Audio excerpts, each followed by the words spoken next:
ابو بکر کہتے ہیں لوگوں جس نے نبی کی میلاد پر 1 درہم خرچ کیا جنت میں وہ میرا ساتھی ہوگا۔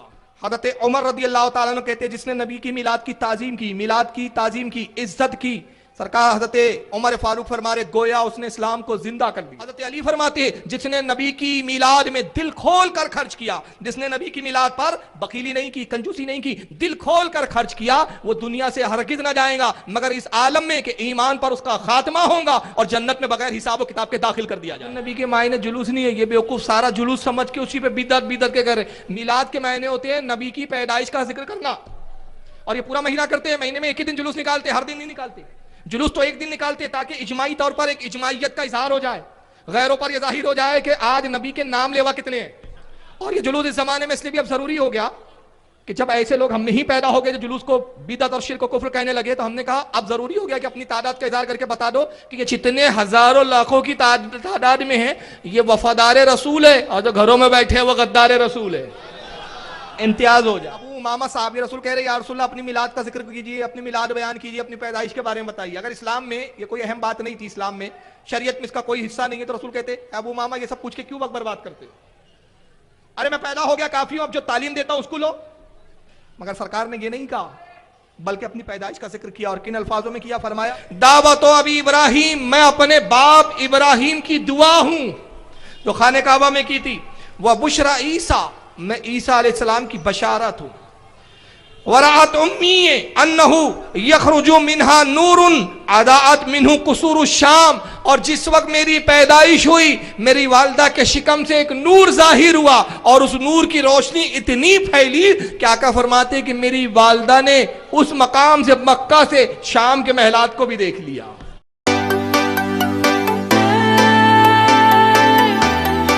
نعمت القبریٰ، اور یہ ٹیبل پر بھی یہ ہاتھ میں موجود ہے۔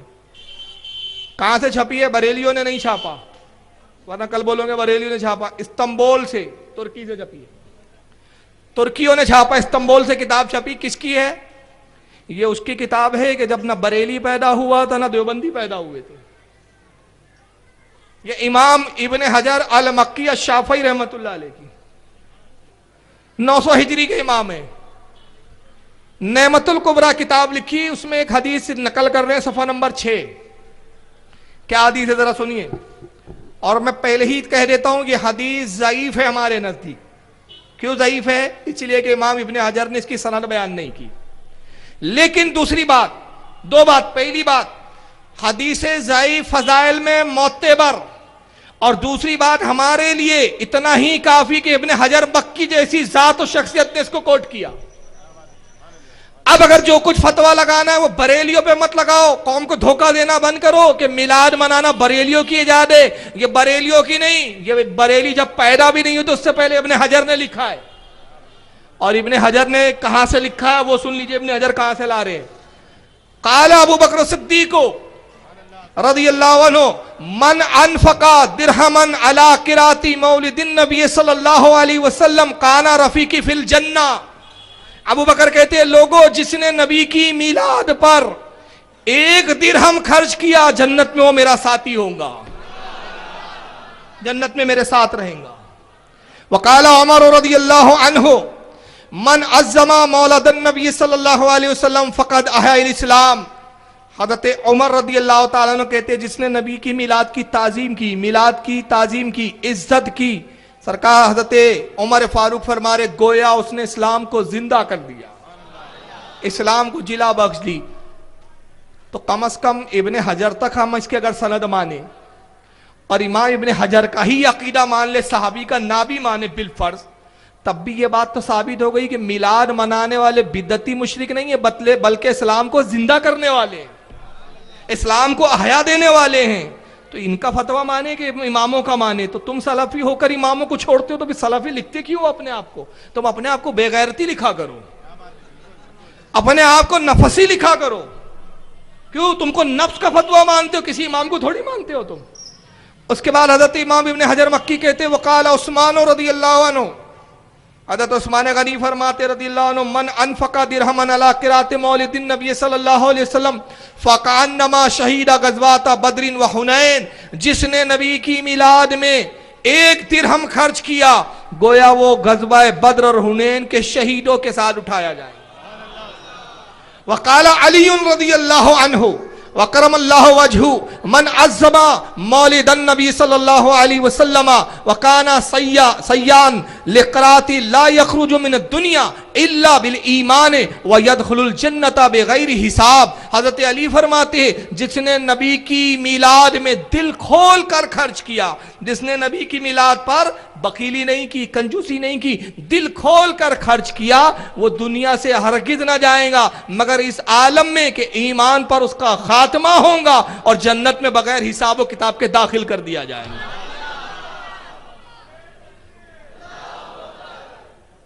ہو گیا, ضعیف بھی دکھ گیا اور معتبر دیکھنا ہے. اب آپ کو اس نے کہا تھا نا ضعیف سے ضعیف بھی لے آؤ, تو چلو ضعیف ہی لا دیا. ہم معتبر سن لو گے. میلاد اصل میں ان بیوقوفوں نے کیا سمجھا, پہلے تو ان کی غلط فہمی سمجھ لیں آپ. یہ میلاد کا مطلب جلوس سمجھتے ہیں. ہاں, یہ سب سے بڑی غلط فہمی ہے ان کو. اور ہمارے نزدیک میلاد جلوس کا نام نہیں ہے, اظہار خوشی کا اظہار جو ہے, خوشی کے اظہار کا نام جلوس ہے, میلاد کا نام جلوس نہیں ہے. ہم جلوس کس لیے نکالتے ہیں؟ ایک یونٹی کے ساتھ اپنی خوشی کا اظہار کرنا اور ایک دوسرے کو مبارکباد دینا, خوشی میں ایک دوسرے کو شریک کرنا.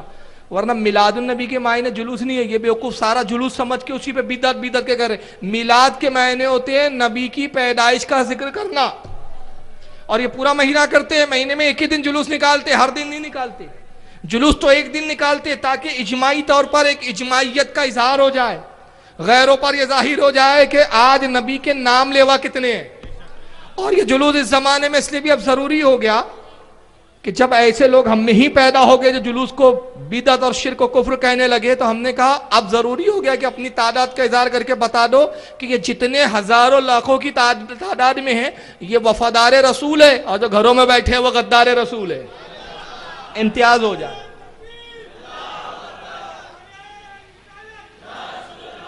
اب کل یہ نہ کہیں کہ سنی بھی کچھ لوگ جلوس میں نہیں آتے, وہ مجبوری سے جو نہ آئے الگ بات ہے, جو ویسے بھی نہ الگ بات ہے, لیکن جلوس میں کوئی نہ آئے وہ الگ ہے. لیکن انکار نہیں کرتے, جو انکار کر رہے میں انہیں غدار کہہ رہا ہوں. میری مراد وہ ہے, ورنہ کہیں گے یار فلاں مولانا صاحب سنی ہے, مسجد میں بیٹھے ہوئے تھے, گھر میں بیٹھے تھے, وہ بھی غدار ہے. وہ غدار نہیں ہے, وہ جلوس کے خلاف نہیں ہے.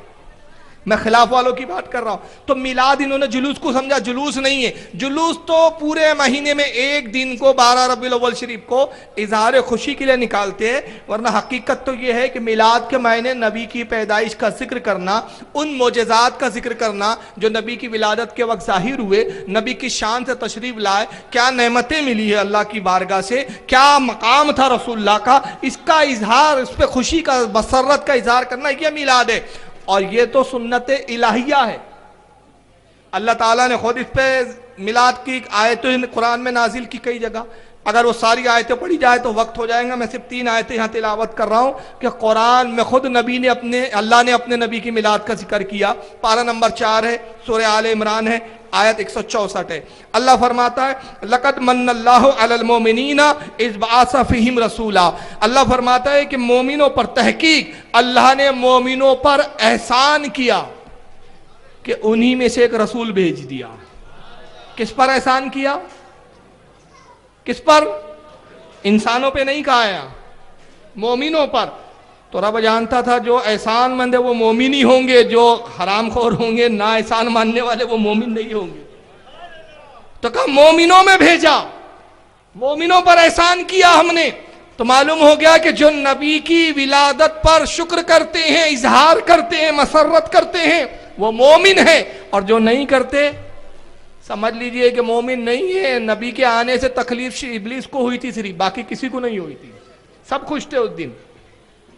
پارہ نمبر 6 ہے سورہ مائدہ, آیت 15. اللہ فرماتا ہے قد جاءکم من اللہ نور و کتاب مبین. تحقیق تمہاری طرف اللہ کی جانب سے ایک نور آیا اور ساتھ میں ایک روشن کتاب. یا نور سے مراد کون ہے؟ رسول اللہ. رسول اللہ کو نور فرمایا اللہ نے. تحقیق تمہاری طرف اللہ کی طرف سے نور آیا اور ایک روشن کتاب. پارہ نمبر 17 سورہ انبیاء, آیت 107 میں ارشاد ہوتا ہے وَمَا أَرْسَلْنَاكَ إِلَّا رَحْمَةً لِلْعَالَمِينَ. اور اے حبیب ہم نے آپ کو نہیں بھیجا مگر سارے عالم کے لیے رحمت بنا کر بھیجا. تو یہ بھیجنے کی بات اللہ رب العزت کا یہ میلاد کا ذکر نہیں ہے تو اور کیا ہے؟ یہ پیدائش کا ذکر کرنا، اپنے بندوں پر احسان کا اظہار کرنا، احسان جتانا، یہ میلاد نہیں ہے تو کیا ہے؟ اور خود اللہ کے رسول صلی اللہ تعالی وسلم نے اپنی میلاد کا ذکر فرمایا.